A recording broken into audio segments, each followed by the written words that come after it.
What's up, my guys, and welcome back to this god-awful show. I'm your host, Cody, aka his cornbread ain't done in the middle, Cody, aka he built like a McGriddle, Cody. But enough about all that. Let's talk some damn wrestling, because we got a lot to talk about tonight. I tell you what. So for those of y'all that are new, what we do here on the show, the Wrestling Report Card, is I take a wrestling show. I break down every match. I give them each a letter grade, and at the end, I tally them some bitches up to get that show its own report card. And with All In happening next weekend over in London, tonight we're going to take that August 16th edition of AEW Dynamite. We're going to hoist it up in the air, shine it up real nice, turn that some bitch sideways, and let's get to grading, my guy. But first, we got us here a little AEW trivia. Who can name every single main event that has took place at All In so far? Let us know your answers in the comments below, but for now, let's get on to the show. We kick this sumbitch off with Orange Cassidy defending that international, all-Atlantic, European television 24/7, whatever the hell you want to call it, championship against his former pal Wheeler Yuta. Now remember, Orange Cassidy is coming in with that injured hand for what seems like the 48 straight weeks. So once again, the Orange Punch didn't have the same effect as it usually did. So he didn't get the pin there. However, sitting on Wheeler Yuta's face, I guess that works every time, because that's exactly what the champ did, picking up the 1-2-3 over his former pal by sitting on his face. Now, after the match, Moxley and Claudio started jumping the champ until Trent and the Lucha Bros. So now the Blackpool Combat Club is outnumbered. Did they run? Hell no. Moxley's crazy ass comes running back in with the steel chair when next thing you know, by God, it's Eddie Kingston. He's back. He's got a fresh pair of Timbs on,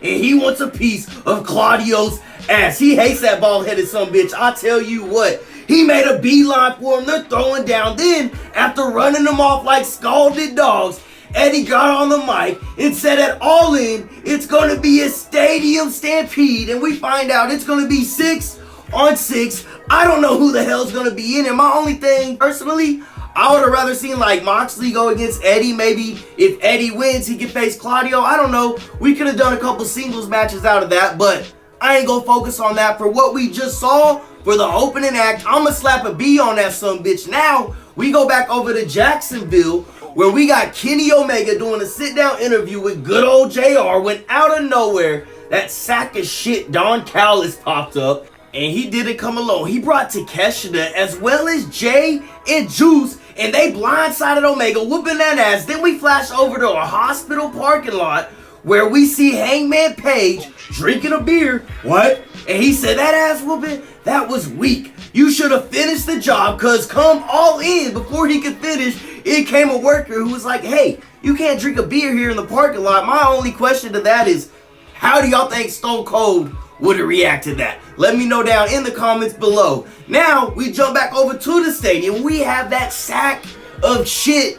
Don Callis come down to the ring, and he's awaiting on the answer from Chris Jericho about if he's going to join the family or not. So Jericho came out, and surprisingly, he joined. But first, Y2J just so happened to notice that giant picture in the ring that Don Callis had covered up, so he wanted to see it. Don Callis seemingly did not want that picture to be shown, but Jericho was adamant, so he walked over, lifted the curtain, and it was a picture of Don Callis holding the cut off head of Y2J. And Jericho was like, what, you thought I wasn't going to join the family? After lying his ass off, Callis finally admitted the truth, and then that sumbitch started to show his true colors. I tell you what, not only did he start verbally berating Chris Jericho, but he even went so far as slapping him in the face.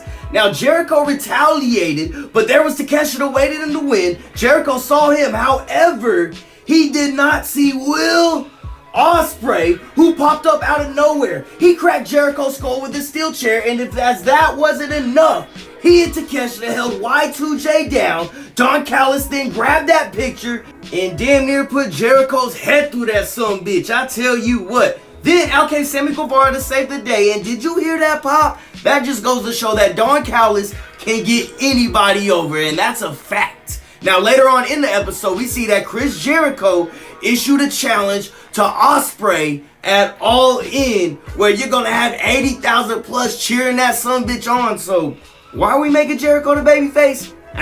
It ain't gotta make sense. I'ma slap an A- on that sumbitch. Now let's get back into some action. Is up next, you got Darby Allin teaming with the 18-year-old sensation Nick Wayne, and they're going up against the Gates of Agony. Now you got Swerve and AR Fox looking on, but all they saw tonight was Darby hitting the coffin drop as he and Wayne pick up the 1, 2, 3. Then we flash up to the Jumbotron, and it's Sting. Oh no, wait a minute, that ain't just regular Sting. By God, that's Joker Sting. And if you know the history there, well, you know the history there. We ain't seen that crazy sumbitch in a minute. And while torturing old Prince Nana, I mean, he kind of deserved it, Joker Sting announced at Wembley Stadium the match between himself and Darby and AR Fox and Swerve will now be a coffin match. He starts laughing like he's a maniac, and you just got to admit, being 64 years old, Sting is the absolute best. He gets an A+ alone. However, for what we just saw, all that, I'ma slap a B on that sumbitch, but we ain't done there, because up next, we see the next segment between MJF and Adam Cole, baby. And as you know, they're getting ready to fight Aussie Open at All In for the Ring of Honor titles. So where did they go to get ready for them to get the knowledge they needed? Outback Steakhouse. That shit is hilarious. If you ain't seen that video yet, go watch it. After MJF got done researching all the kangaroo fighting videos that he needed to, they pulled back up to the stadium. When they walked off, here comes old jealous ass Roddy Strong again. That asshole kicked MJF's Ferrari, hurt his foot, sorry about you. And then we come back from the break in the ring. It's MJF and Adam Cole. And remember, that tag team match, that ain't the only one they're gonna both be in, because at All In the main event in front of 80,000 people for the AEW World Championship, it will be MJF versus Adam Cole. So Adam Cole got on the mic and went first. After he was done, MJF said, "Cool story, bro, but mine's better," and he ain't lying. MJF said, "When I first started pro wrestling, they asked me who my dream opponent would be. I wrote down 2 names. Cody Rhodes, gasp, gasp, and Adam Cole, baby. After wrestling Cody Rhodes in the opening match of the first All In ever, I crawled my way through the lower card, became the AEW World Champion, and now I will headline All In front of the biggest crowd in professional wrestling history with the second name on that list, Adam Cole." Now, even though they just went at it on the mic, there was still respect there. And after they shook hands, so to speak, in came Aussie Open with the blindside. But they should have just stayed their asses in the back, because not only did they get hit with the double clothesline, but MJF, he about kangaroo kick that sumbitch all the way back to Sydney, mate. I tell you what, I'm going to slap an A on that sumbitch. And here's my prediction for All In. It will be Adam Cole, not MJF, to be the one to be a scumbag and turn heel. Mark my words. Up next, we got the Texas Chainsaw Death match in Nashville between Jeff Hardy and Jeff Jarrett. On paper, it sounds good, but what the hell did I just watch? I guess we got to see Jeff Hardy hit Jeff Jarrett with a swanton through a table, but other than that, he still lost after that, by the way. This was crazy. I will say it had me glued in the whole time. I'ma slap a C- on that sumbitch. Let's go over to the women's division, please. Up next, to get in that 4th spot in the Fatal 4-Way at All In for the title, you got Britt Baker going up against the Bunny. And after overcoming the numbers game the whole match, Britt Baker hit the stomp, got the 1, 2, 3, and will join Toni Storm, Saraya, and the champion Hikaru Shida as they compete next weekend for all the gold. And I like that match. Short, sweet, did what it needed to do. I'ma slap a C+ on that sumbitch. Next, we got the Acclaimed coming down to the ring as they're set to take on the Dollar General version of Dax Harwood and Giovanni Vinci. When the lights go out, the Baldies disappeared, and then boom, it's the House of Black. And the Trios champions just started laying waste to the Acclaimed. I mean, they were whooping that ass. Brody even busted Max Caster open with a chain, and when we cut to the commercial, the last thing you saw was Malachi Black holding the boots that Billy Gunn left in the ring, signaling his retirement 4 weeks ago. Daddy ass, we need you back.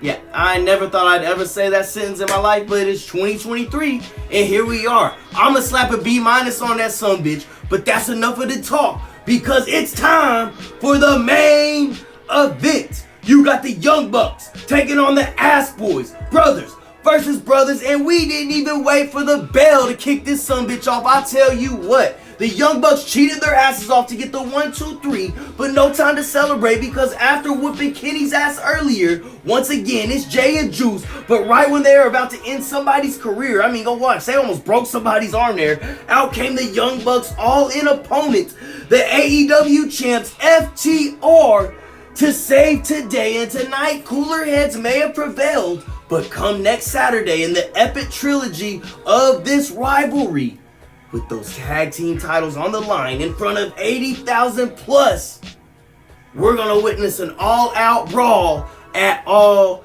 In. I tell you what, that's the main event right there. I'm gonna slap a B- on that sumbitch. But y'all know what part of the show we've gotten to. We got all the grades in. Now let's take a look at the report card, my guy. After tallying everything up, we came out with a final letter grade of a B-. That's right, in 83%. I tell you what in the Sam hell else is gonna happen till we get to All In next weekend? I have no idea. Man, I gotta say though, I want to appreciate all 12 of you that are still tuned in. If you haven't already, please subscribe to the channel. That would be dope. You could like, comment. I mean, even if you don't, I'll still rock with you either way. Also, gotta give a shout out to my guy, OG Bobby Knifehawk, on the music. You know where to find him on SoundCloud. But like I said, I'm your host, Cody. I'm signing off. I hope all you BEA beautiful people stay safe out there and have a nice day.